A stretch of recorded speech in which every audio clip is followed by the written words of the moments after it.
bienvenue sur Dollar TV. Donc, nous sommes là aujourd'hui avec les coordinateurs du PASTEF ici à Mauritanie. Et voilà, dans ce cadre, je suis avec mon confrère, M. Mourso, journaliste sénégalais aussi. Et je pense qu'on va d'abord commencer à souhaiter la bienvenue à M. Badiane sur le plateau de Dollar TV et également à mon confrère. Bonsoir, monsieur le coordinateur du PASTEF. Bonsoir, M. Demba. Comment allez-vous? Très bien. Vous allez bien? Et vous, M. So, ça va? Bonsoir, M. Demba. Ça va bien? Merci de nous avoir invités et merci de nous permettre de participer à cette émission. Donc, merci beaucoup.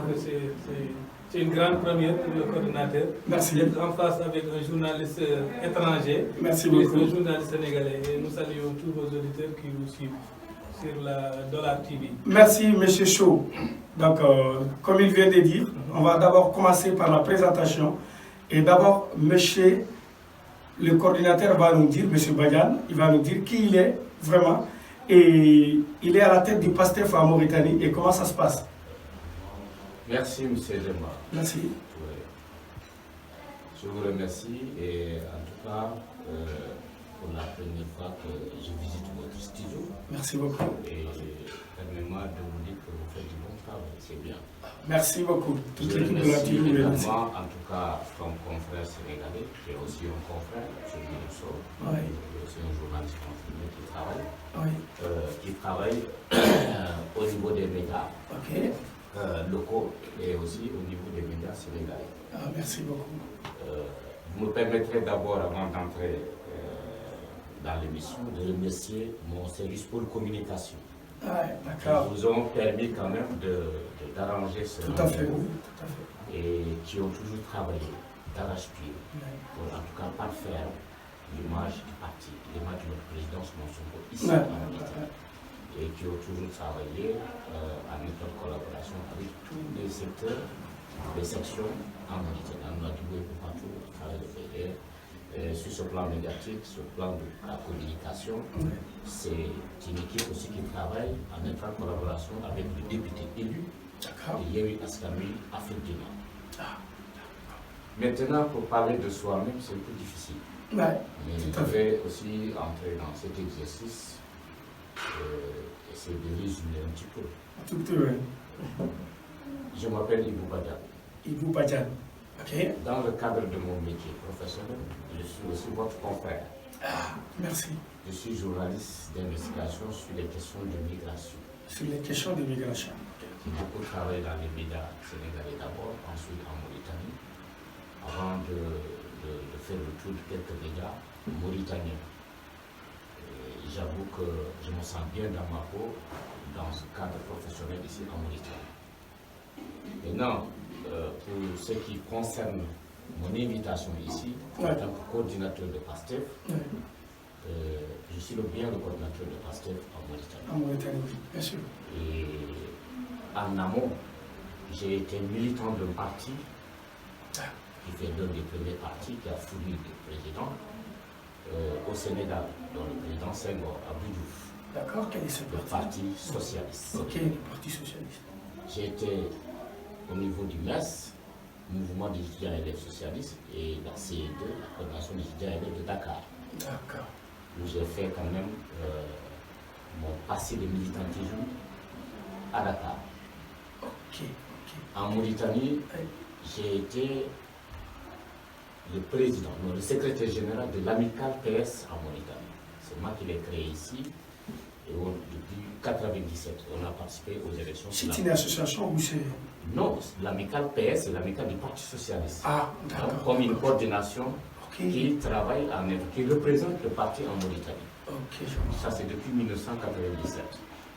Et depuis lors, j'ai travaillé pour l'ouverture d'un bureau de vote en Mauritanie. Les Sénégalais n'ont jamais voté en Mauritanie depuis l'histoire politique du Sénégal. C'est en 1998 seulement, lors des élections législatives, que nous avons eu à ouvrir un bureau de vote. Et l'ouverture de ce bureau de vote a été l'œuvre personnelle de moi-même avec mes camarades de l'époque. Depuis lors, nous avons travaillé. Il y a eu des élections législatives de 1998.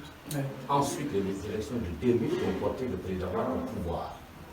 Alors, depuis lors, de fil en aiguille, les partis se sont fait représenter. Les démocrates constitués au Sénégal se sont fait représenter en Mauritanie. Ça veut dire que vous êtes là il y a des vingtaines d'années ou de 30? Je suis en train de boucler ma 30e année en Mauritanie. Donc c'est 30 ans. C'est pas 30 jours. Et depuis lors, nous avons beaucoup travaillé pour l'implantation des partis en Mauritanie. D'accord. Voilà. Monsieur le coordinateur, exactement, dans votre présentation, on a entendu que vous étiez dans d'autres partis politiques. Et comme l'a dit le confrère tout de suite, M. Touré, comment se fait-il, vous êtes devenu maintenant un membre de PASTEF, un parti tout récent? Mais voilà, c'est comme beaucoup, beaucoup de Sénégalais, je veux dire. Ouais. Vous savez, il y a le Parti Socialiste, j'y étais. Ici, je l'ai représenté. Ensuite, j'ai même milité au PDS. Au PDS? Parti démocratique sénégalais de Maître Abdoulaye Wade. Ok. Pendant 15 ans, j'étais le secrétaire général de la Fédération PDS en Mauritanie. Mais depuis 2016, Ouais.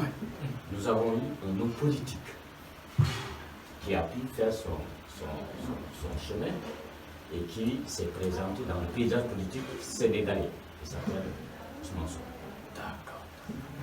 Quand tout le monde l'écoutait, présenter son projet, nous avons compris que tout ce parcours politique que les gens perdaient, c'était une perte de temps.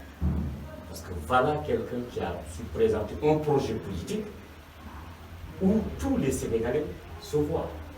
Alors je pense que parmi les dizaines ou parmi les centaines de partis politiques, vous avez seulement souligné PASTEF. Mais oui, c'est comme je le dis, PASTEF présente un projet qui, si... Il n'y avait pas une parti politique avec autant de projets comme PASTEF? Non. Non, je parle en connaissance de cause. C'est milité au Parti Socialiste depuis que j'étais au lycée, les années 80. Jusqu'ici, je connais quand même que c'est qu'un parti politique au Sénégal. Mais quand on présente un projet de société, on comprend. Est-ce que ce projet de société rime par rapport surtout au contexte actuel du Sénégal? Tous ces partis, ce sont des vieux partis. Il y a d'autres qui sont nés, mais tout ça, c'est comme si du copier-coller. Voilà un parti, depuis qu'il est né, c'est démarqué complètement par son projet politique, son projet de société, par sa démarche, par sa façon de faire la politique. Bon, de toute façon, je ne suis pas sénégalais, mais ce qui paraît, je pense que le Sénégal est vraiment, il fait partie des premiers pays les plus démocrates en Afrique. Pas en Afrique de l'Ouest, mais je peux dire en Afrique. Seul le Sénégal n'a jamais connu de coup d'État, contrairement à ses pays frères, le Mali, le Burkina, un peu en Côte d'Ivoire. Alors, parmi tous ces milliers ou parmi toutes ces centaines de politiciens qui ont vécu au Sénégal, n'avaient pas autant de projets à votre avis pour faire comme Sonko souhaite? Parce que si je comprends bien votre militant, Sonko est un panafricain. Si je comprends bien, c'est ce qu'il est en train de défendre. Alors, le panafricanisme, elle-même d'abord, c'est quoi? Parce que là, moi, je ne comprends pas. Merci. Avant qu'il ne réponde à votre question, moi aussi je vais ajouter une autre question. D'accord. Que répondez-vous aux Sénégalais qui disent que votre parti-là, c'est un parti vraiment qui ne fait que dénoncer? Il n'y a pas de programme, il n'y a rien. Et que ce n'est pas un parti qui est né d'une idéologie. Parce qu'au début, nous, on avait des partis comme socialistes, démocrates, libéraux. Mais le PASTEF, votre idéologie, c'est quoi? Mais attends, les gens disent qu'il n'y a pas d'idéologie. Mais c'est pas. Mais d'abord, le fait de poser un projet de société, c'est une idée. C'est une idée, oui. C'est une idée. Donc, c'est-à-dire qu'on parle de... On ne peut pas dire que c'est du jeune. Si c'est ça, les idéologies. C'est des idéologies. Tout à fait, oui. C'est des idéologies qui sont nées de l'étranger et qui nous ont été dictées par l'étranger. Le Parti Socialiste n'est pas né au Sénégal. Le PASTEF, il est né au Sénégal. Créé par des Africains. Ah, le socialiste n'est pas né au Sénégal? Non. Le socialiste, c'est l'Union soviétique. Mais moi, j'ai failli faire l'Union soviétique à l'époque. Pour aller apprendre le socialisme. Le Parti Socialiste au Sénégal, son force, c'est ça. C'est à un moment donné, ils envoient des étudiants en Union soviétique apprendre le socialisme. C'est ça, c'est les pays de l'Europe de l'Est. C'est ça.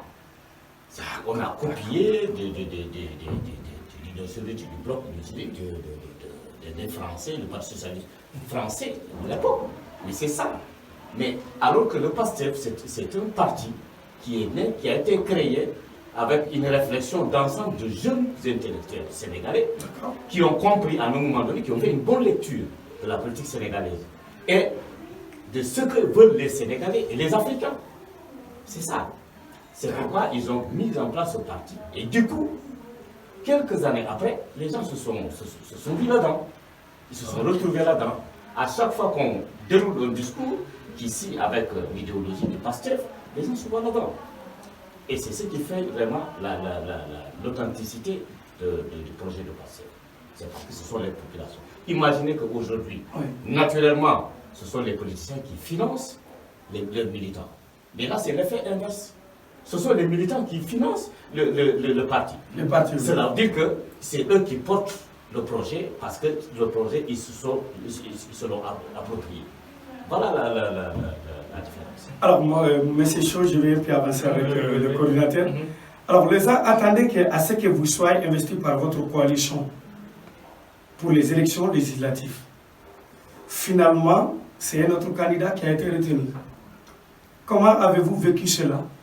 Et comment vous avez géré cette situation au sein de PASTEF?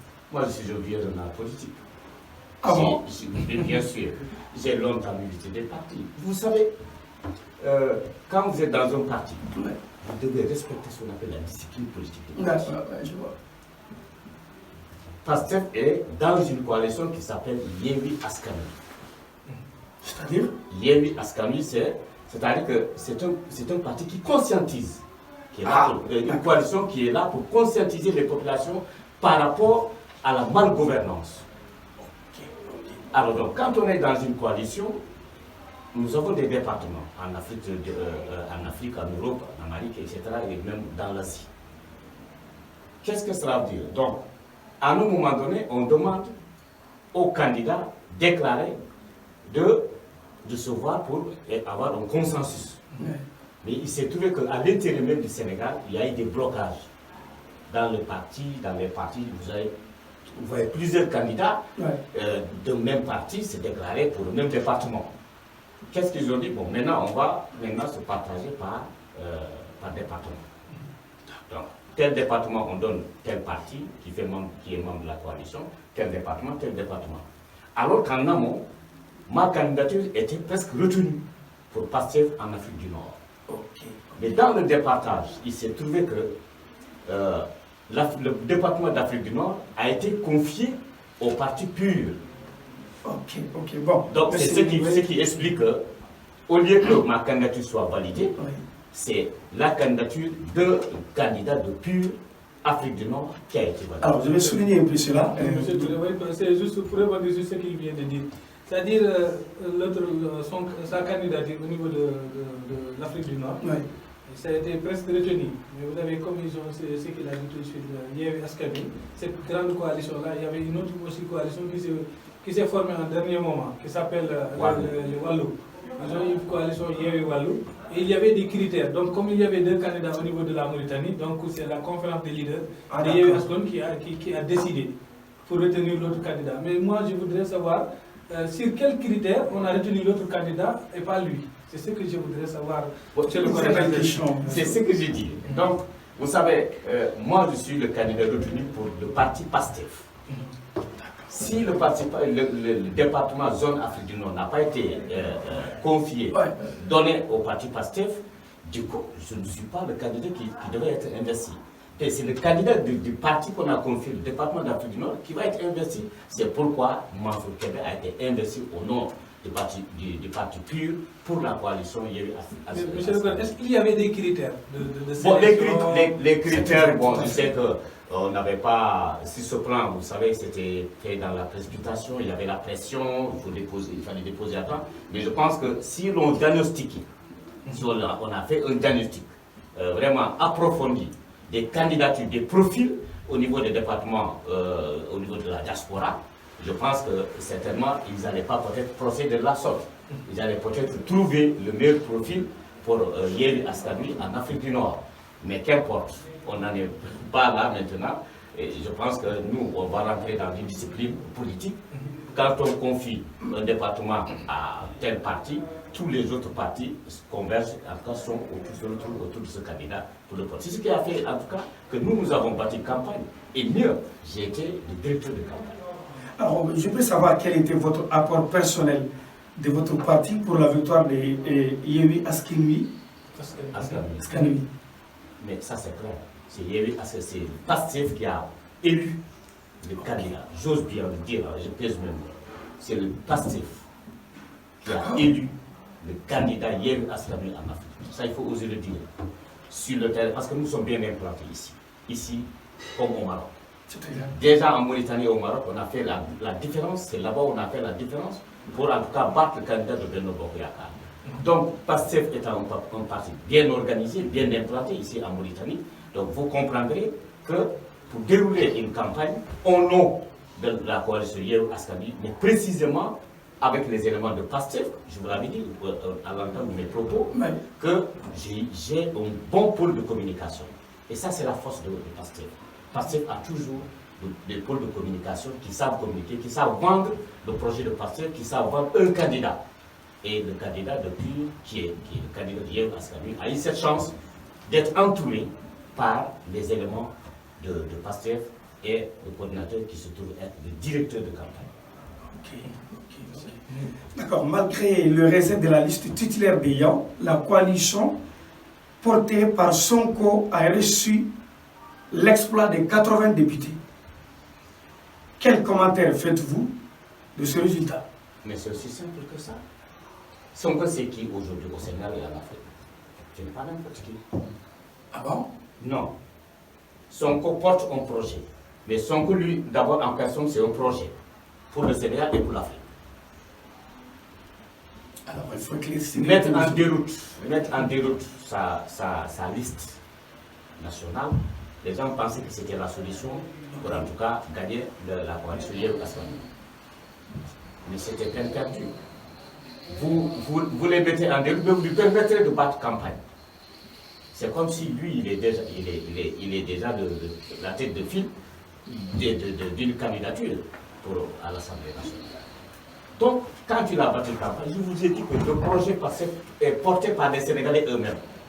Donc, là où PASTEF passe, là où Sonko passe, c'est comme si c'est le Sénégal qui est là. Et c'est le Sénégal en miniature qui est représenté dans PASTEF. Voilà.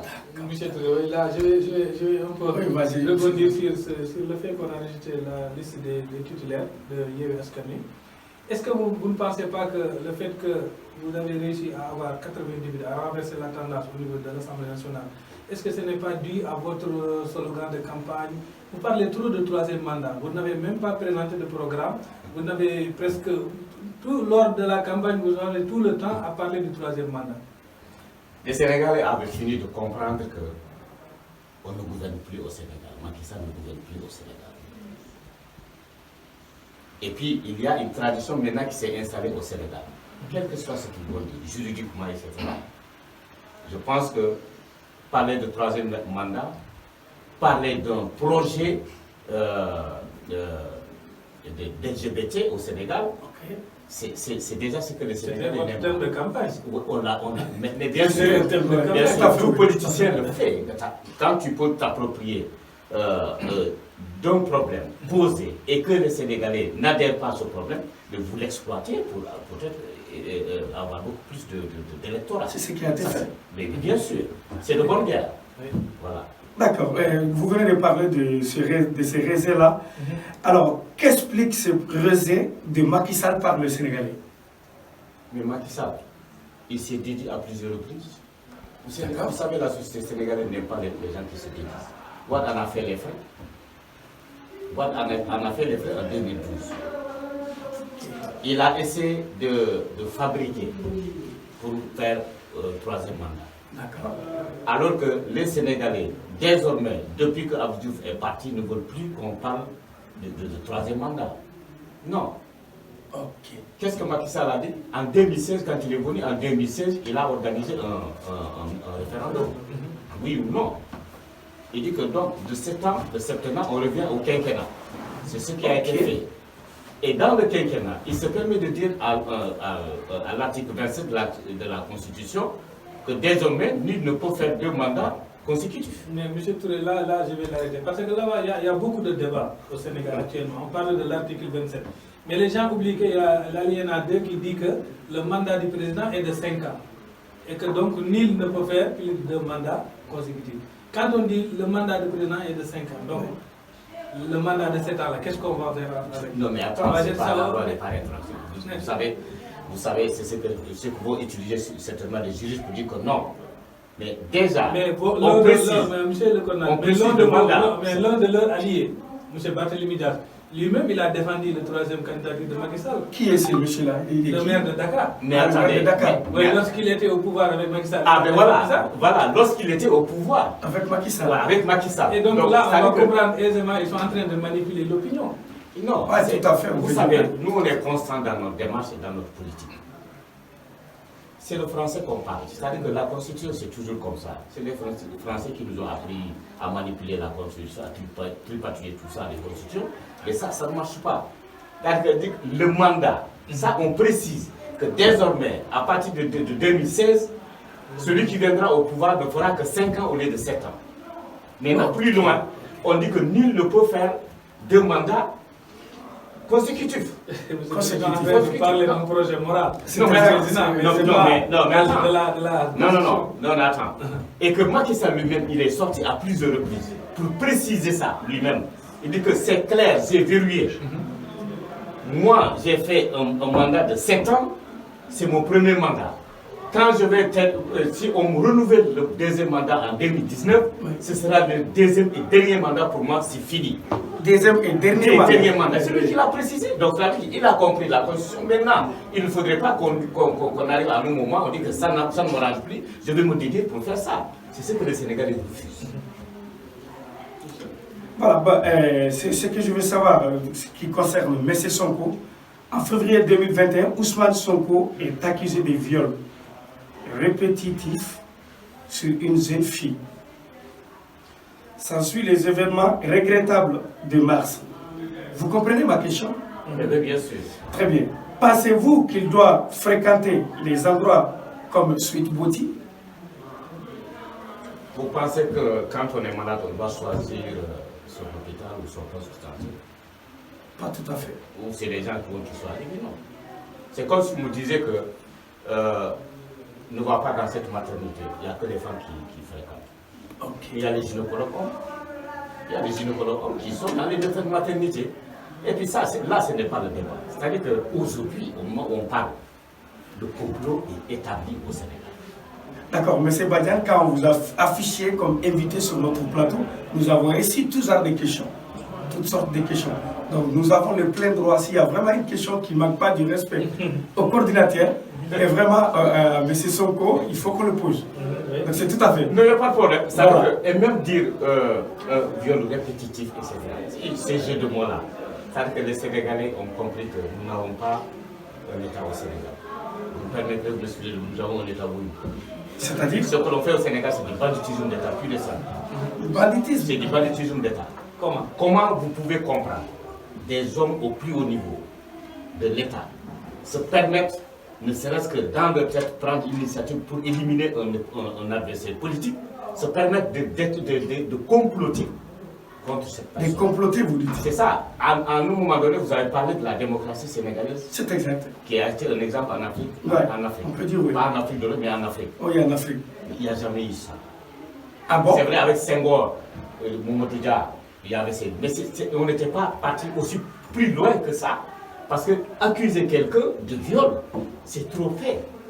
C'est trop dit. C'est un délit, c'est délit grave. C'est grave. Ouais. Et jusqu'à ce que ces événements ont entraîné des morts d'hommes. C'est extrêmement grave. Il y a eu des morts? Il y a eu des morts, il y a 14 morts. Et d'autres même parlent plus. Donc c'est pourquoi je dis bien que cette histoire de viol répétitif, est-ce que vous imaginez, vous pouvez imaginer dans votre tête, une victime de viol pour se permettre d'appeler des gens pour dire que voilà, j'ai obtenu ce qu'on a cherché, j'ai etc. Donc vous avez des preuves matérielles, son viol a été planifié alors. Et quand on vient le planifier, ce n'est plus un viol.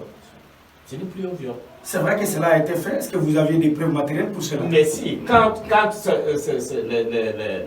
femme, pour ne pas nommer, la nommer, prend son téléphone pour appeler les gens, que les gens viennent, etc., organiser une avocate, un organisateur, etc., pour l'amener quelque part. Et il semblerait qu'en amont, ils avaient appelé un médecin pour lui préparer ça. Vous pensez que c'est... Vous voulez dire que tout cela a été planifié? Mais bien sûr, aujourd'hui c'est établi. C'est établi. Là, c'est ce que vous dites. Parce que aujourd'hui, maintenant, quand, n'est-ce pas, à un moment donné, on a dit que la fille est enceinte. Ouais. Ça fait bientôt 2 ans et la fille n'a pas encore accouché. Vous pensez que ça c'est un viol? Et dans le certificat médical, pour aller de façon juridique, comme l'a prévu la loi, quand on parle de viol, il faut qu'on aille voir un médecin qui va établir un certificat médical. Un gynécologue, ouais. Voilà. Et dans le certificat médical, ce n'est pas le certificat qu'ils ont falsifié. Dans ce certificat médical, il a été établi que cette fille n'a pas été touchée le moment que vous venez, mais bien avant. Ce n'est pas une femme qui est vierge.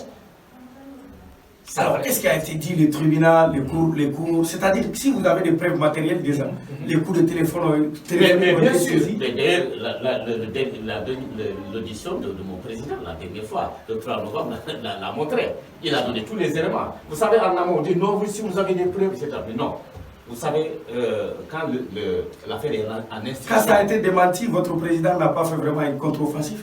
Non, mais attends, c'est-à-dire qu'il attendait le moment venu pour présenter tout ça. Et aujourd'hui, un procureur de la République, c'est pourquoi je dis que des personnes de haut rang, et depuis qu'on parle d'histoire politique au Sénégal, c'est la première fois que l'élite de la gendarmerie, les officiers de la gendarmerie se mêlent dans la politique pour orchestrer un complot. Les officiers de la gendarmerie? Mais bien sûr, quand on parle d'un général maintenant, lui, on ne cache pas son nom, on parle parce que le président l'a dit, le président Sonko l'a dit, le général Moussa comment ça s'appelle? Moussa Faye, je crois. Moussa Fall, général Moussa Fall, ensuite les Mbeng de la gendarmerie, etc. Mais c'est ça. Alors, monsieur le Président, est-ce que vous pensez que ça aussi, le fait de dénoncer ces gens-là, ça ne va pas discréditer la gendarmerie nationale qui est vraiment réputée être une gendarmerie républicaine au niveau des... Non, mais c'est la gendarmerie qui s'est discréditée en se mêlant de cette affaire. Ce n'est pas à notre niveau, c'est à leur niveau. La gendarmerie devait rester dans sa place, comme on connaît. C'est une élite. Même quand on veut nommer à l'époque un ministre, c'est la gendarmerie qui fait l'enquête de moralité. Mais maintenant, ce n'est plus le cas. Et vous ne pensez pas que ce dossier de viol-là va faire une tache sur la carrière de votre monsieur?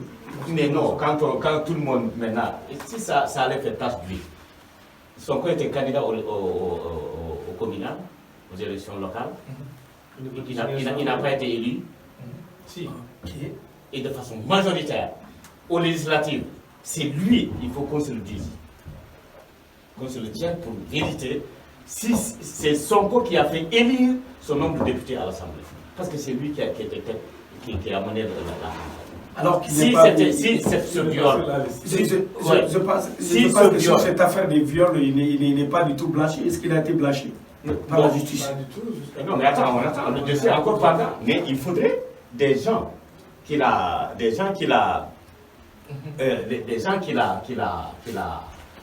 cités pendant son audition doivent venir répondre. Le procureur, le juge, le maître de poursuite, le procureur doit les appeler pour les entendre parce qu'on les a cités. Et récemment, notre confrère, avec tous ces Pape Alenia, oui, mais la preuve, on a un rapport.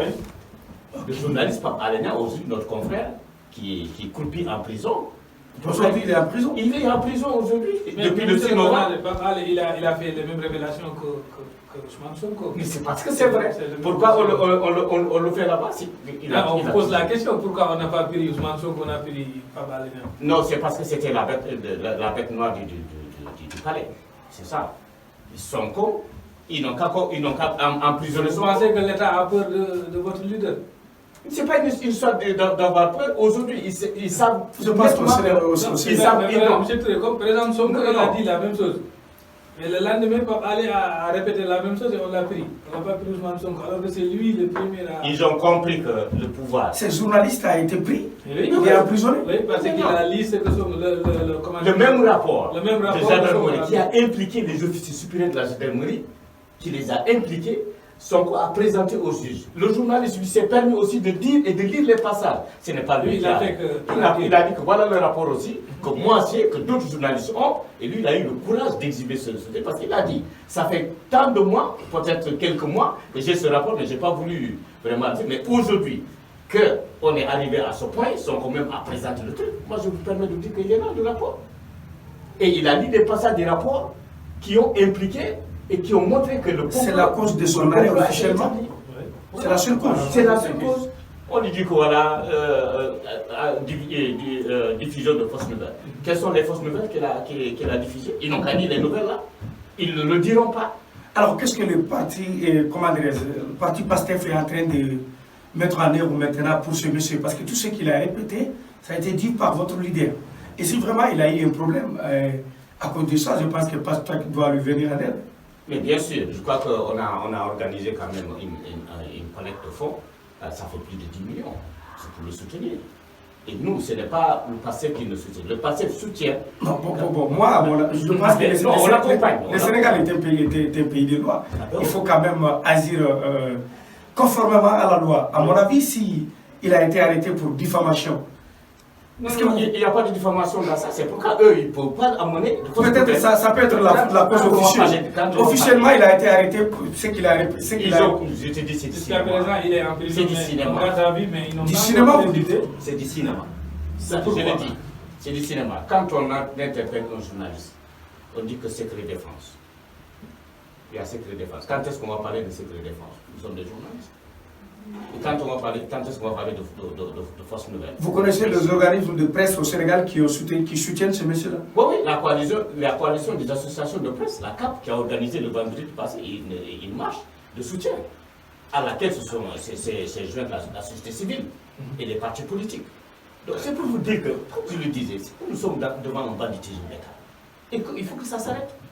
Un banditisme d'État, vous dites? Un banditisme d'État, mais oui, bien sûr. Le banditisme. Et apparemment, il y a des gens de votre coalition, de votre parti qui parlent que c'est juste pour camoufler le problème des 45 milliards d'armement. J'allais en venir. Maintenant, on parle de 45 milliards pour acheter d'armement. Et quand ils ont été... Ça, ce n'est pas de la presse sénégalaise qui a commencé à parler. C'est de l'autre côté. C'est de l'autre côté. Et la presse sénégalaise s'en est appropriée, les médias sénégalais. Et ils disent que non, secret défense.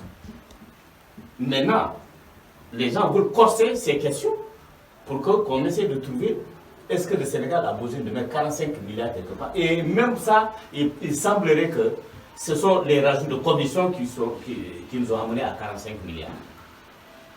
Et comment vous pensez qu'un ministre de l'Environnement puisse être vraiment porteur de ce projet?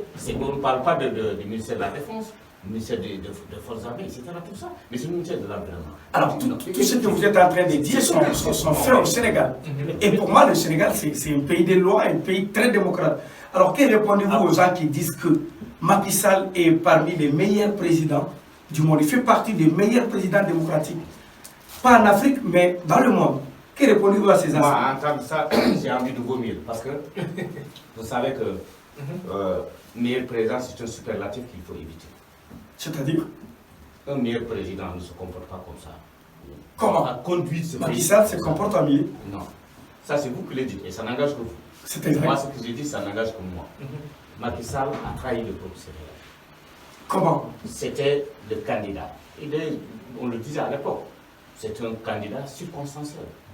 Par défaut, si vous voulez. Par défaut? Par défaut, parce qu'on voulait juste se débarrasser de Wade.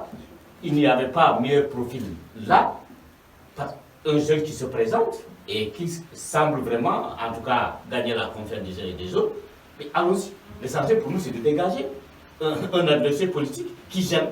Non, pour moi, Macky Sall était à la hauteur. Parce que le Sénégal, un pays comme le Sénégal, très riche en politique, et vraiment très riche en démocratie. Il y a toujours des candidats pertinents qui peuvent venir au pouvoir si sont là. Vous savez, monsieur Touré, avant de terminer, monsieur Badiane, moi je crois que sur le plan du bilan, vraiment, il a fait beaucoup de choses quand même. Macky Sall a beaucoup fait. Il a beaucoup fait.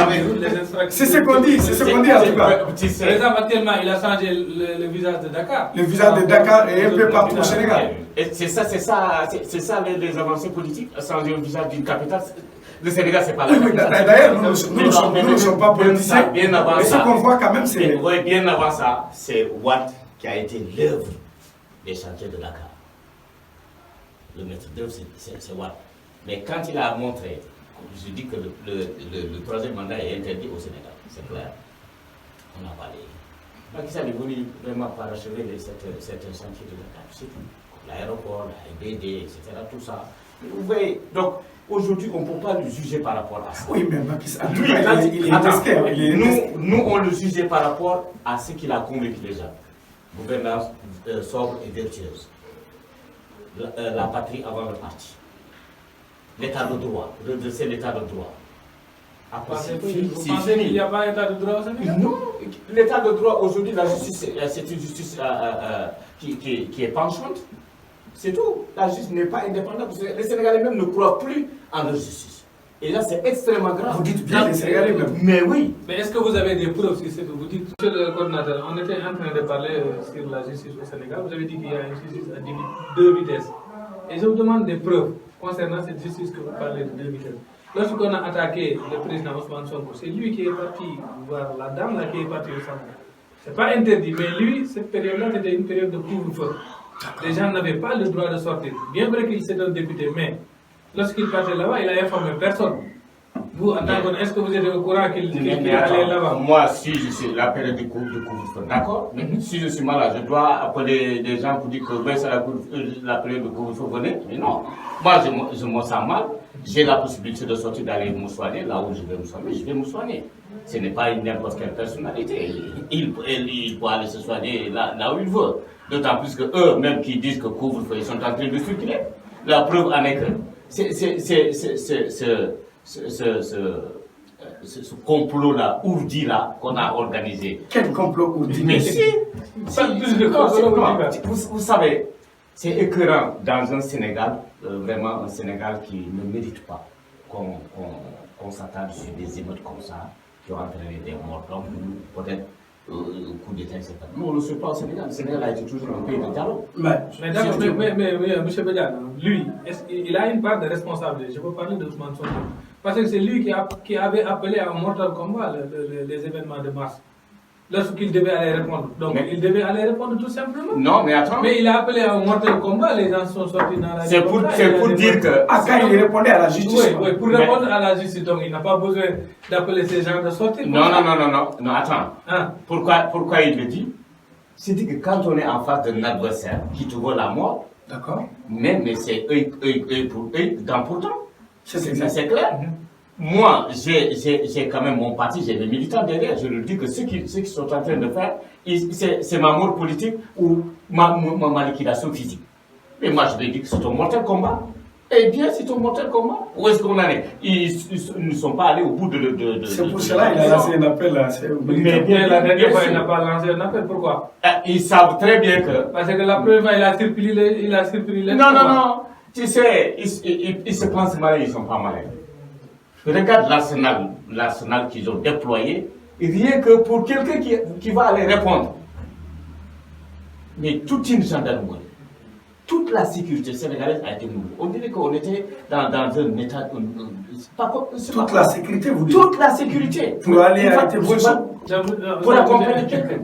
Vous avez un problème de ces gens de position là au Sénégal, c'est quoi? M. Badiane, quand la justice fait... Il y a la justice, vous avez gagné. Il n'y a pas de problème. Parce que si vous vous rappelez bien, lors de dépôt des listes de candidature, au niveau de Matam, le procureur, il vous a donné raison. Mais ailleurs, quand on ne vous donne pas raison, vous criez au complot, vous parlez... Non, nous on ne crie pas ça, que nous on se base sur des critères clairs. Ça, c'est connu. Mais pourquoi, quand le procureur vous donne victoire, vous n'allez pas le féliciter, vous allez toujours dire que l'État... Ah non, mais nous, on n'est pas aussi pessimiste. Si vous avez été raisonné, il faut pas la justice. On dit même la justice dont on parle, elle est malade. Mais ce n'est pas tous les juges qui ne sont pas bons. Nous avons une justice qui est malade. Vraiment, c'est de la folie qu'on C'est Touré, mais c'est cette conseil constitutionnel dont il parle. Mais non. C'est Touré, c'est cette conseil constitutionnel dont il parle qui lui a donné 80 députés. Oui, mais 80 députés qui étaient légalement qui a validé les élections. Tout à fait. C'est-à-dire que ce conseil constitutionnel... Alors, quand vous félicitez la justice sénégalaise pour on n'a pas besoin de féliciter. La justice fait son travail. Point. D'accord, je vois, M. Badiatou. À ce qu'il paraît, je pense que pour moi, le panafricanisme est très important. Pour tout le monde, on peut dire. Si vraiment il s'agit du panafricanisme, parce que quand vous avez posé cette question, vous ne l'avez pas encore répondu. Parce que personnellement, je ne suis pas très sûr de comprendre c'est quoi le panafricanisme que Sonko est en train de défendre. Mais aujourd'hui, quand vous remontez l'histoire politique en Afrique, on va parler de Sankara et les Kwame Nkrumah, les autres, etc., même en Afrique du Sud, avec Nelson Mandela, des autres qui ont été tués. Mais c'était des gens qui avaient porté le vrai projet de société des Africains. Mais ces gens-là, on les a tués. C'est-à-dire que le panafricanisme, c'est quoi? C'est ceux-là qui sont conscients des réalités africaines et qui se l'approprient pour défendre au profit des Africains. Sonko a les mêmes projets que ces militants-là, que ces personnes-là. Mais bien sûr. Aujourd'hui, on parle d'Assimi Goïta. Oui, d'accord. Cela va pousser un peu à poser une question. Avant de continuer, vous voulez comparer Sonko à ces gens-là, de Thomas Sankara. Eux, ils ont réussi quelque chose comme lui. Qu'est-ce qu'il a réussi? Pour pouvoir le comparer. Au Sénégal, pour dire que c'est un peut-être que vous allez dire Sankara, il était porté des militaires, etc. Sonko, en tant qu'un politique, une personnalité civile, il a réussi à bouleverser l'ordre préétabli, l'ordre politique préétabli au Sénégal depuis les indépendances. Par des révélations. Mais c'est ça. Vous avez tout à l'heure parlé de dénonciation des révélations, mais c'est normal. Est-ce que vous pensez et pourtant, tout ce qu'il disait, son livre qu'il avait écrit sur le pétrole, chronique de spoliation annoncée. On disait oui, il est en train de dire n'importe quoi, etc. La BBC n'a pas organisé une enquête pour montrer que le pétrole au Sénégal est en train d'être manipulé, vendu aux autres qui ne devraient pas bénéficier. Les francs tibis, etc. Tout ça. Non, mais tu ne peux pas comprendre. Et quand les gens ont compris que ces dénonciations qu'ils faisaient, finalement, c'est de la réalité, ils disent, mais tiens, voilà le monsieur qu'il nous faut pour gouverner le Sénégal. Et des questions nationales qu'il porte. Même la France, les gens pensent que Sonko est contre la France. Sonko n'est pas contre la France. Sonko est contre la politique de gouvernance, cette histoire de lien politique entre la France et le Sénégal. La France ne peut pas continuer à gouverner le Sénégal. Après la Deuxième Guerre mondiale, quand on a demandé aux pays africains qui ont participé à la guerre, qu'est-ce qu'on va faire pour ces pays-là, pour payer le effort de guerre. On dit que non, il faut payer de l'argent. Non, finalement, on dit que non, ces pays-là n'ont qu'à disposer de leur propre sort. On nous donne les indépendances. D'accord. Quand Sonko a fait l'éloge d'Assimi Goïta, l'homme fort du Mali, ce soutien est-il un soutien au coup d'État? Ah non, attends. Il faut faire une nuance. Assimi Goïta est en train de défendre le Mali authentique. Ok. Et non. Vous savez, dénoncer les coups d'État comme font nos histoires de CEDEAO, d'Union africaine. Tu sais, c'est des organisations qui sont à la solde de la France. À la solde de la France, vous dites? À la solde de la France. Parce que c'est des gens qui écoutent. Aujourd'hui, la CEDEAO. Mais quand vous voulez arranger, il y a un problème dans un pays. Mais le mieux, c'est vrai, il y a des condamnations, on appelle des condamnations de principe. Maintenant, allez-y vers ces gens-là. Ça a été toujours fait. Mais pourquoi on s'entête coûte que coûte, quand même, à infliger toujours un pays, etc. Mais non. Sonko ne soutient pas Assimi Goïta parce qu'il a fait un coup d'État. Au Sénégal, nous, on n'a jamais voulu de coup d'État. Pourquoi il va aller soutenir le coup d'État? Et il a fait son éloge, vous l'avez dit. Oui, mais son éloge, parce qu'il est en train de défendre les intérêts du Mali et non les intérêts du Par les armes, comme ça, prendre le pouvoir par les armes. Non, mais comment il a pris le pouvoir? Assimi Goïta, comment il a pris le pouvoir? Comment il a pris le pouvoir? Monsieur le coordinateur, quand il fait il y a combien de morts d'hommes? On peut compter? Assimi Goïta. Mais non, il n'y a pas eu de mort. Voilà, c'est ça. Il n'y a pas eu de mort. Mais c'est ça. On a compris que quelqu'un est là qui continue d'être à la sorte de la France, que nous ne voulons pas, nous Maliens. Nous Maliens, ce que nous voulons, c'est ça. Il faut qu'on s'affirme. Laissez-nous nous affirmer. Laissez-nous gérer nos problèmes, nos ressources, etc. Impliquez-nous dans ça. Alors, vous pensez pouvoir faire la même chose qu'Assimi Goïta une fois aller en 2023 ou en 2024? Plus que ça. Plus qu'Assimi Goïta. Nous allons changer le mode de gouvernance au Sénégal. Ça, c'est clair. D'ailleurs, le projet le montre. Le projet PASTEF le montre. Qu'une fois au pouvoir, les Africains vont prendre référence. Les Africains vont prendre référence sur le mode de gouvernance Sénégal au Sénégal. Vous êtes sûr que les Sénégalais vont vous suivre à dire non à la France comme a été fait par Assimi Goïta? Non mais attends, vous savez que nous, on a une façon de faire la politique. D'accord. Qui n'est pas aussi la même façon que les Maliens, les Burkinabés, etc. Chaque pays a ses propres réalités. C'est-à-dire que nous, on n'est pas contre la France. On est contre du mode de coopération entre la France et le Sénégal. Il faut qu'on change les données. Il faut que les données changent. C'est pourquoi ils parlent de renouvellement des accords, de renouvellement des conventions qu'on signe par-ci par-là. Donc vous souhaitez plus que le Sénégal soit un sujet, mais plutôt un acteur, quoi. Comment? Vous souhaitez plus que le Sénégal soit un sujet, mais un acteur plutôt. Mais bien sûr, on ne peut pas continuer avec des sujets français. Vous me réveillez, dans l'histoire, quand tu avais Dakar, Rufix, Gorée et Saint-Louis, vous êtes considérés, voilà, l'histoire des 4 communes, vous êtes considérés comme des sujets français. C'est-à-dire que des Français, mais de façon délibérée. Même ça, c'est péjoratif. Nous, on ne veut plus être français, nous, on veut être sénégalais tout court, africain. Terminé. Mais M. Trey, il a parlé de que quand ils seront au pouvoir, ils vont changer, ils vont faire plus. Mais est-ce que vous pensez que vous pouvez faire plus avec les coalitions que vous avez actuellement? Parce que là, vous avez des gens frustrés de PDS, des gens frustrés Non, mais attends, c'est clair dans la Est-ce que ces gens-là vont adopter la politique d'Ousmane Sonko? On se comprend, c'est le jeu des alliances, c'est toujours comme ça. Il y a toujours des petits galaises, etc. On a compris. Mais si vous êtes allié avec des gens qui étaient là, qui faisaient la même chose. Moi, je pense que dans la coalition, c'est clair. Chaque parti peut présenter son candidat pour la présidentielle. Maintenant, on verra. Mais nous, on est constant dans notre projet. On va faire des alliances, d'accord, mais nous, notre projet, c'est ça.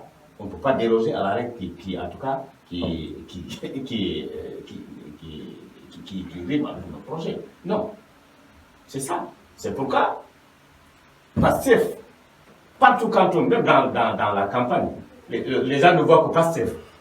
Même ceux-là qui viennent de quelque part, ils sont obligés de s'assimiler à Pastef. Parce que c'est Pastef qu'on voit, c'est le projet. Les Sénégalais voient le projet de Pastef dans Yewwi Askan Wi. C'est clair. Alors, on continue sur la même question, M. Sow. D'abord, je vais savoir, parce que Sonko, quand il a fait cette interview, et il a passé aux yeux des médias, non seulement il a fait l'éloge d'Assimi Goïta, mais il a aussi promis aux Maliens de tenir bon, et que quand il va devenir président en 2024, qu'il va vraiment envoyer des soldats pour aller libérer définitivement le Mali. À son avis, Macky Sall n'est pas en train de faire mieux. Non, mais ça, c'est les préfets de la France. Qui est le préfet de la France? Attends. Macky Sall est inscrit en Afrique comme le meilleur président. Non, mais ça, c'est vous qui le dites. Ça, c'est vous qui le dites. Mais nous qui sommes au Sénégal, il ne peut pas être le meilleur président. Non, le grand Sénégal est reconnu comme le pays le plus démocrate en Afrique. D'accord. Est-ce que vous comparez le pays le plus calme qui est dirigé aujourd'hui par Macky Sall, même si vous... Attends, cet ancrage démocratique, ce n'est pas Macky Sall. Plutôt les acquis démocratiques qui étaient là. Macky Sall aujourd'hui les a torpillés. Il les a torpillés. Au nom de quoi? Au nom d'une démocratie à sa façon. C'est ce que nous refusons. À sa façon, vous dites? Mais oui, c'est à sa façon. Parce que l'état de droit qui disait qu'il allait restituer l'état de droit, ce n'est pas le cas. Une gouvernance sobre et vertueuse. Le blanchiment d'argent, c'est dans son régime. C'est dans son régime. Un député qui blanchit de l'argent, qu'on a pris la main dans le sac. Avez-vous des preuves pour cela? Mais si, il n'y a pas de preuves. Il a été traîné en justice, envoyé en prison, on l'a libéré. Et justement, quand je parle de justice à 2 vitesses, comment se fait-il quand, si c'est des gens qui sont dans son régime, qui sont au plus haut sommet de l'État, qui fautent, c'est des gens qu'on caresse. Mais maintenant, si vous volez, si quelqu'un dit un opposant qui vole un poulet, il faut l'envoyer en prison. C'est une justice, ça, vous pensez que c'est une justice pour d'un pays? Vous voulez dire que le Sénégal a une justice, une démocratie dans la justice, c'est ce que vous voulez dire? Une justice à 2 vitesses. Et ça, ce n'est pas acceptable dans un pays, surtout au niveau de l'évolution actuelle de la démocratie, où maintenant les médias sont développés, c'est pas possible. Et d'ailleurs, nous rendons grâce à Allah. Si ce n'était pas l'évolution des médias aujourd'hui, Macky Sall allait tuer Sonko et on allait s'en passer, personne ne saurait. Mais tout ce qui se tramait au palais, tout de suite c'est connu. On ne peut pas faire autrement. Alors, d'accord, vous êtes panafricain, vous présentez ici M. Ousmane Sonko. Ouais. C'est tout à fait, on peut dire. Absolument. Monsieur Sou. Alors, la CEDEAO, avec ses lots de sanctions contre le Mali, avez-vous jugé ces sanctions pertinentes au vu de la situation d'aujourd'hui? Vous-même, vous comprenez que ce n'est pas des sanctions qui sont pertinentes. Ça, c'est ce que je disais ici. La CEDEAO, c'est une marionnette de la France. On ne parle plus de la Sénégal, mais toute la CEDEAO, monsieur Badiane. Non, je dis la CEDEAO, cette communauté, et les marionnettes de la France, à la sorte de la France. Et c'est clair, c'est établi, c'est connu. Donc vous voulez dire que si Sonko était là, vous n'allez pas accepter les sanctions? Je pense que la CEDEAO aurait fait mieux. C'est-à-dire de s'approcher des jeunes militaires maliens qui ont compris à un moment donné que la France n'était pas en train de régler la question du terrorisme au Mali, tout à fait, disons dans le Sahel, hein, de façon globale, oui. Mais est en train quand même d'enraciner même ce terrorisme. D'enraciner, vous d'enraciner ce terrorisme, de Barkhane, depuis la première force, comment ça s'appelle encore là, ils ont des jeux de mots. Ça fait mal d'ailleurs, je te le dis, ça fait mal. Les Français n'ont qu'à laisser les Africains s'affirmer, être responsables de destinée. C'est tout, nous sommes maintenant majeurs. L'Afrique, ce n'est plus l'Afrique d'avant où il faut aller là-bas, le discours de la Baule, c'est ceci, cela, les rencontres de Paris, Paris 1, Paris 2. On s'en fout de ça, maintenant on ne veut plus de ça. Laissez les Africains.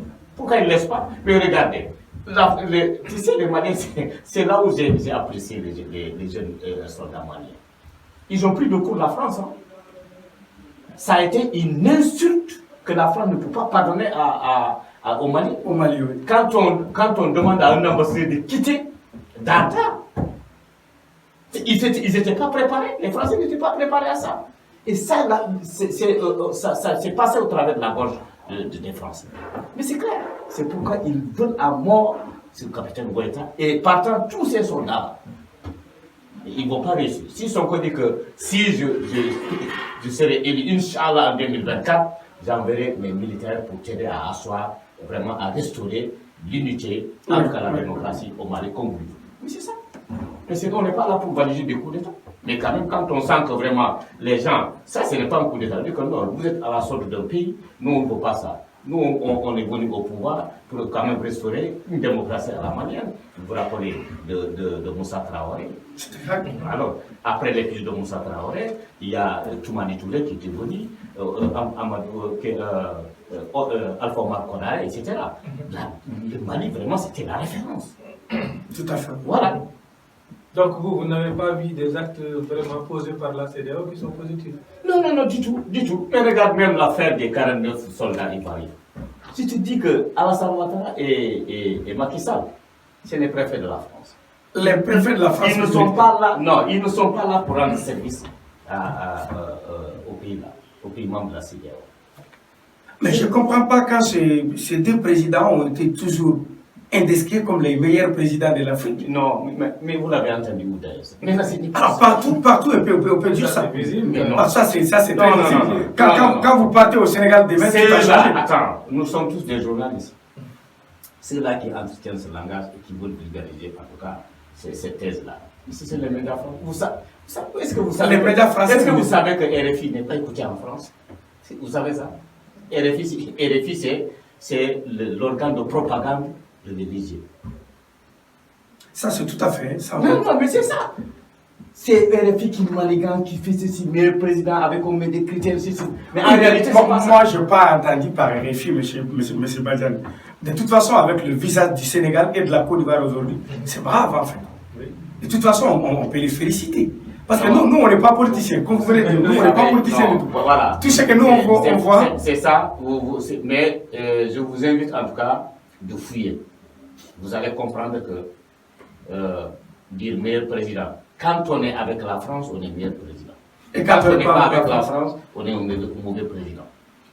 Les mercenaires, les Bob Donat qu'on avait orchestrés ici, envoyés, c'est le France. Regardez la guerre d'Algérie. Regardez la guerre d'Algérie. À un moment donné, quand Macron était là-bas, récemment, les mois passés, ils ont revisité l'histoire entre la France et l'Algérie. Ils ont vu quand même comment les Français ont voulu quand même éliminer un pays. Alors, d'autres disent aussi que vous, chaque fois vous parlez, c'est très simple aujourd'hui en Afrique d'être populiste quand on dit non à la France. Oui. C'est ce que, pour d'autres personnes, c'est ce que Sonko est en train de faire. Non, on n'est pas populiste. Non, on n'est pas populiste. Mais c'est ce que les gens vous disent. Oui, ils sont libres. Chacun est libre de dire ce que exactement. Moi, je suis libre de dire ce que je pense. La question, vous êtes maintenant, est-ce que ce que je dis de toi, c'est ça la réalité? Sonko, je dis qu'à présenter. Sonko et le passé ont présenté un projet. C'est comme si c'est un projet de développement, que le projet il est bancable. Les Sénégalais ont trouvé que ce projet est bancable. C'est tout. Ils parlent aujourd'hui, c'est comme si c'est un imam. Oui, mais les articles, il ne fait que faire des dénonciations. Mais est-ce que ces dénonciations-là ne s'avèrent pas vraies? Citez-moi une dénonciation qui est fausse. Mais concernant s'il a cité une dénonciation qui est fausse, aujourd'hui, il s'est mis dans les géoles, il allait se trouver en prison. Ils disent que dénonciation, oui, d'accord, dénonciation, mais qui s'est avéré vrai après. L'affaire des 94 milliards. On dit Mahmoud Diallo va porter plainte. Toutes les 3 plaintes qui sont là-bas, c'est les plaintes. Mais est-ce qu'il avait porté plainte lui-même en personne? Son quoi? Oui. Mais oui, il a porté plainte, Mahmoud Diallo, mais ils ne vont pas l'appeler. C'est pourquoi je dis que c'est une justice à 2 vitesses. Les plaintes concernant les 94 milliards, c'est Sonko seulement. C'est Sonko seulement. Vous allez là-bas demander. Ce sont les plaintes que Sonko. Plainte contre l'Assemblée, plainte contre Mahmoud Diallo, plainte contre ceux-là qui étaient en train d'accompagner ça. Mais c'est ça. Ben, pour moi, quand on dit non à la France a lamentablement échoué, et puis en Afrique, on peut dire. Donc pour cela, quelqu'un qui dit aujourd'hui non à la France devient populaire. C'est ce que nous voulons dire à M. Sonko. Non, c'est-à-dire que les Africains, ils ont compris, ils ont fait une bonne lecture. Ils disent non à la France. Mais les gens ne disent pas non à la France, ils s'arrêtent là. Ils expliquent. Non, je ne suis pas là pour raisonner la France, mais plutôt pour dire que vous êtes en train de profiter aussi de la situation pour devenir populaire. Peut-être vous pensez comme ça, c'est le contexte.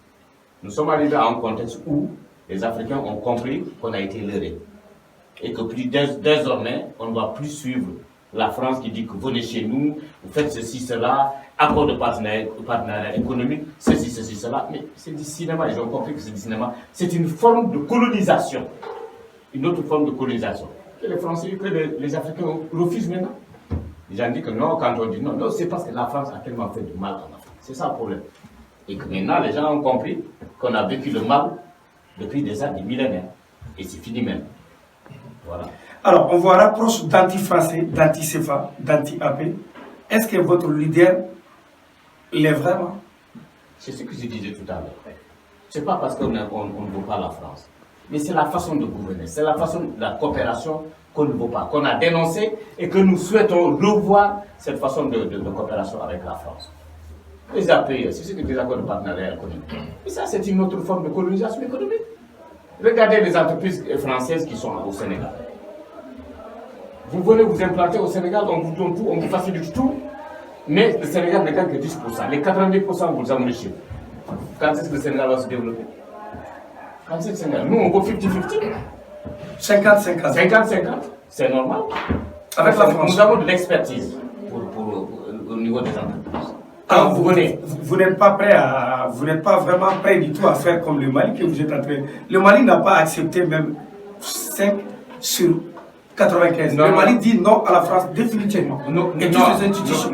Non. C'est pourquoi je dis que les contextes diffèrent selon les pays. Ok.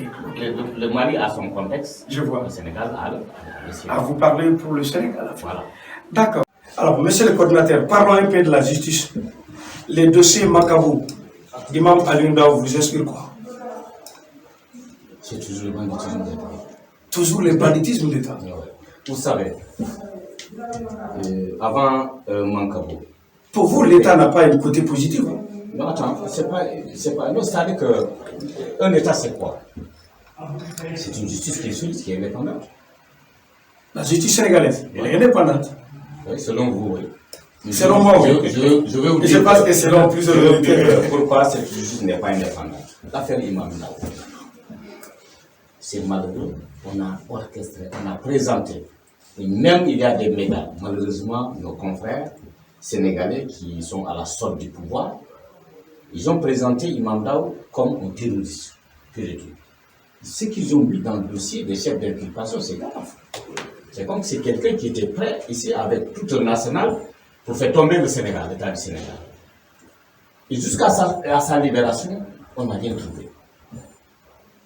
Vous mettez un vieux de la sorte, un musulman, un pieux, vous le mettez en justice, dans la prison, pendant combien d'années?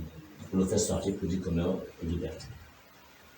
C'est ce qui a été fait. Et entre-temps, le vieux décède. Mais ils ne se sont pas levés un bon jour pour aller l'arrêter. Non. Il y avait des pistes, il y avait des enquêtes. Pourquoi ces pistes-là ne se sont pas révélées vraies finalement? Mais c'était faux. Mais c'est comme ça, la justice va travailler comme ça. Comment? Attends, il a été libéré. Exact. Il faut avoir des... Je pense qu'il faut avoir des éléments pour dire que la poursuite a été court-circuitée. Non, mais attends, c'est eux. Tout ça, c'est eux. Quand ils ont compris qu'il n'y a rien à reprocher à vraiment Imam Ndao, la seule issue, c'est de le libérer. Mais sinon, si les preuves étaient prêtes, vous savez que quand on prend quelqu'un, c'est ce qu'on appelle la présomption d'innocence. Il faut l'accorder. Mais les conditions même de détention, lui-même, il a révélé avant sa mort. Il l'a dit devant tout le Sénégal. Comment il a été traité là-bas? Il n'y a pas eu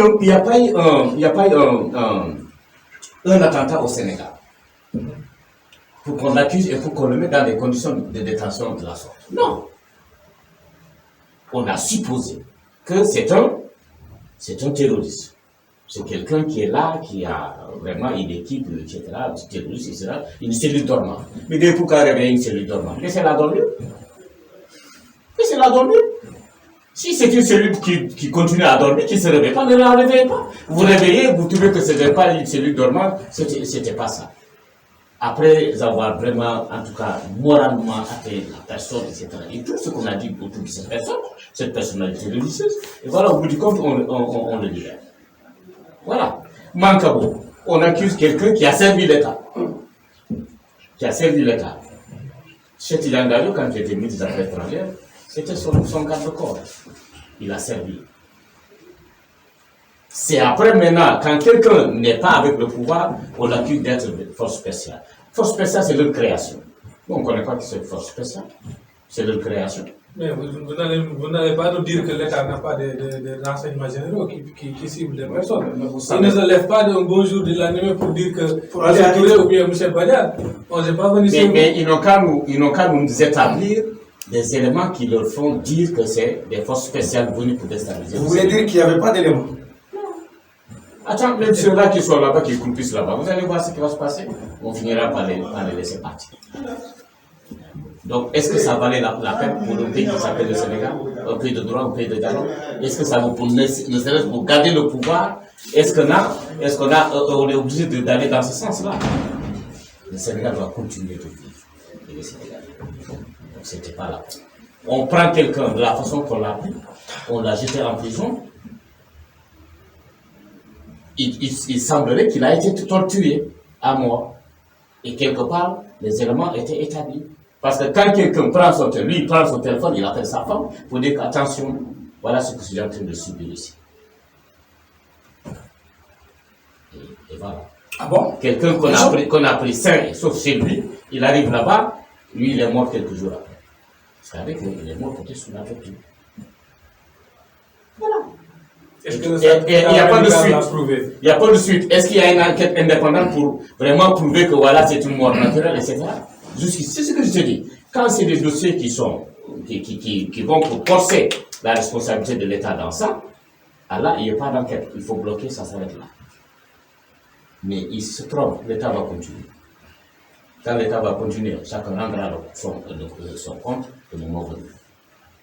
Et vous voulez dire que vous allez faire le Sénégal une justice très indépendante, c'est ce que vous voulez dire? Parce qu'à votre avis, apparemment... Inch'Allah. C'est-à-dire que la justice va être au service des Sénégalais.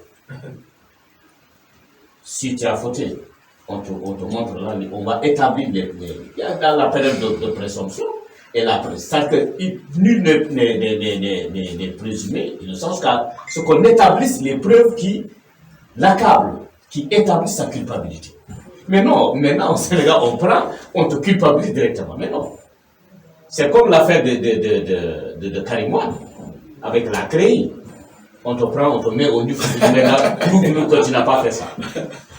Mais c'est ce que nous c'est parce que les arrêts de la justice ne sont pas comme ça, mais voilà. Ça va, il y a des pistes. Oui, non, on regarde aujourd'hui, Khalifa Sall, les autres, ça. C'est-à-dire que quand on veut vraiment mettre, bloquer son adversaire, on va l'accuser de tout. Dire voilà ceci, cela, voilà ceci, cela. Mais quand tu es avec eux, tu n'as pas de problème, tu peux te permettre de tout. C'est ce que l'on ne veut pas. Il faut qu'il y ait une justice qui est là, qui sert à tous les Sénégalais. Point barre. Ça, c'est des dossiers qui sont encore dans le collimateur de la justice. Et que ça peut se réveiller un jour. Parce que ça, c'est des personnes qui ont des parents qui peuvent réveiller, qui peuvent relancer, faire appel.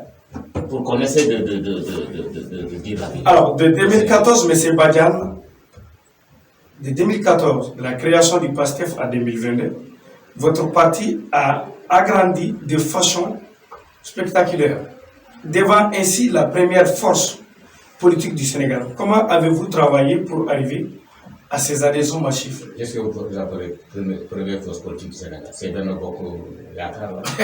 C'est ça.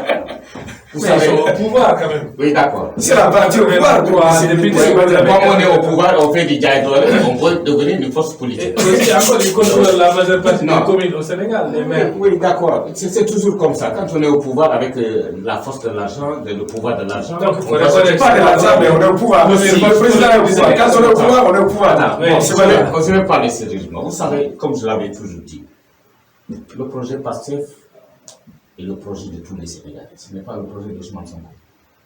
Ousmane Sonko est un leader qu'on a mis devant pour porter le projet-là avec les autres, avec nous autres. Les Sénégalais ont compris que dans le projet PASTEF, le projet de société de PASTEF, c'est le Sénégal qu'on voit. Okay. On ne voit pas Massamba, on ne voit pas M. Badian, Ousmane Sonko, mais on voit le Sénégal. Partout dans la campagne, vous partez là-bas, vous parlez d'Ousmane Sonko, les enfants ne connaissent pas. C'est-à-dire quand quelqu'un parle et qu'il peut joindre l'acte à la parole, ou la parole à l'acte, voilà la personne qu'on recherche au Sénégal. C'est Ousmane Sonko, vous voulez dire? Oui. Avez-vous des preuves que Ousmane Sonko a exercé pour cela? Comment? Est-ce que Ousmane Sonko a vraiment... Il n'est pas d'abord président, de toute façon. Tout ce qu'il dit maintenant, nous on voit seulement que c'est une campagne. Il fait une campagne, du tout. Est-ce que quand il sera élu, vous êtes sûr que Ousmane Sonko va tenir ce propos? Je te dis que nous, c'est pas Ousmane Sonko, c'est le projet.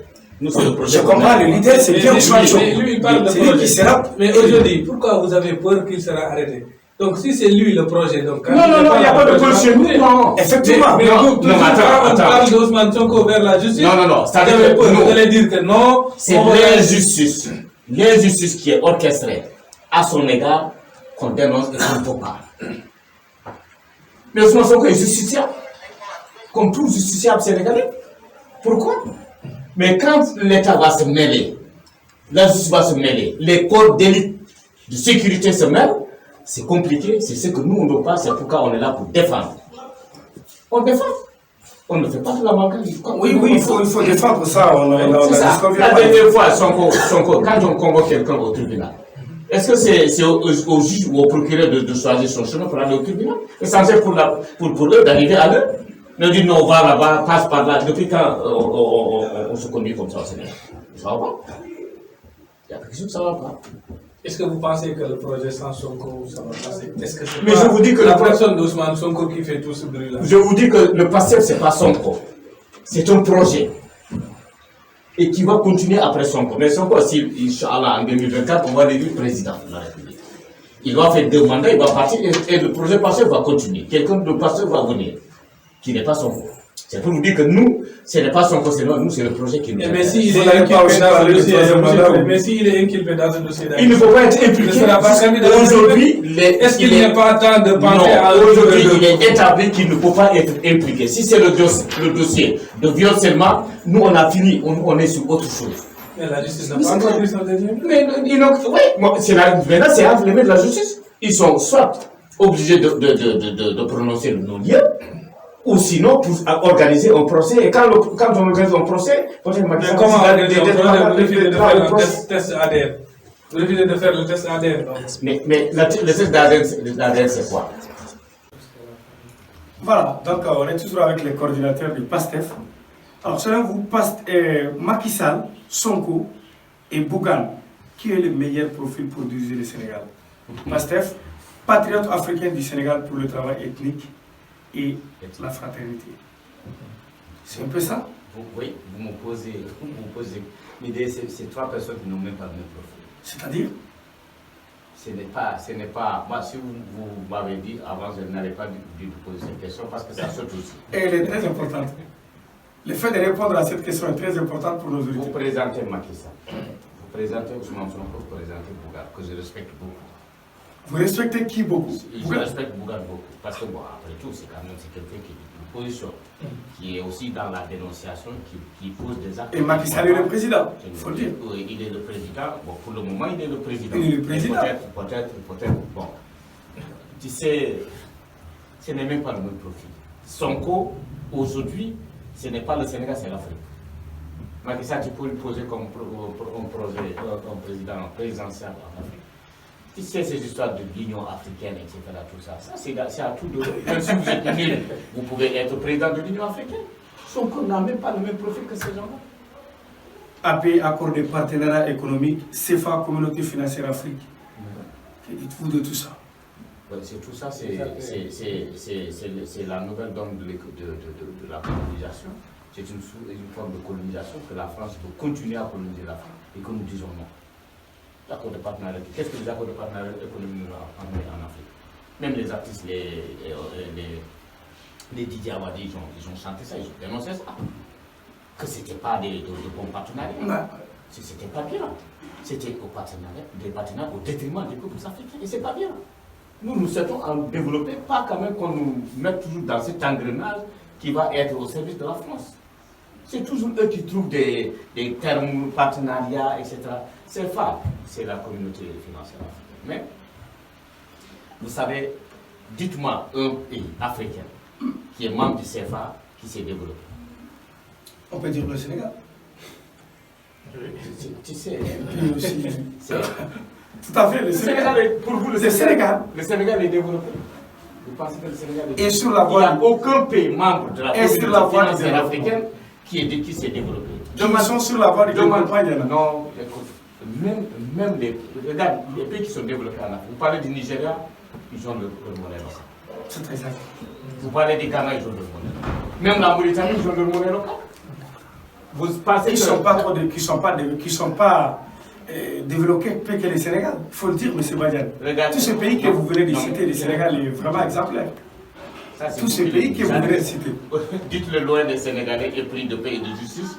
Mais sinon, ils ne vont pas vous pardonner pour ça. Parce que le Sénégal aujourd'hui, malgré ses ressources naturelles, malgré ses ressources humaines, le Sénégal ne souffre pas de ressources naturelles. Nous avons tout. Nous avons le pétrole, le gaz, le zircon et tout. Le Sénégal ne souffre pas de ressources humaines. Nous avons des Sénégalais bien formés dans de grandes écoles et qui peuvent servir le Sénégal. Voilà, mais malheureusement, presque, monsieur Sow, on est presque à la fin de l'émission. Donc, on était avec le coordinateur du PASTEF, ici à Mauritanie, M. Badiane. Merci d'avoir répondu à l'appel de Dollar TV. Je vous remercie beaucoup et également à mon frère. Merci beaucoup et merci à tous. Merci beaucoup à vous autres et aussi bon courage à mon député qu'on a élu pour l'Afrique du Nord, Mansour Kébé. Merci beaucoup. C'est Pasteur qui l'a élu. D'accord. On est pour PASTEF, on est pour le Sénégal premier. Primo, on est pour le Sénégal. Merci beaucoup. Merci beaucoup. Merci. C'était à la fin de l'émission.